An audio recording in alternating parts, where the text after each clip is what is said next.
Hey everyone, welcome back to our channel. If you're having trouble with Instagram notes not showing music options, don't worry, we've got you covered. So let's get started. First, ensure you have the latest version of Instagram installed. Next, check if the music feature is available in your region.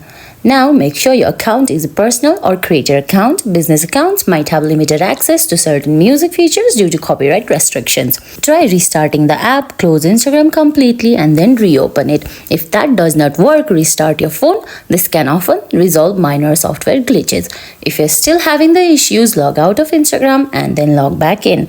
Lastly, if none of these steps work, it might be a temporary issue on Instagram end.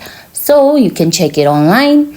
Now we hope these steps help you fix the issue of Instagram notes not showing music options. If you found this video helpful, please give it a thumbs up, subscribe to our channel, leave a comment and hit that bell icon. Thanks for watching. See you in the next video.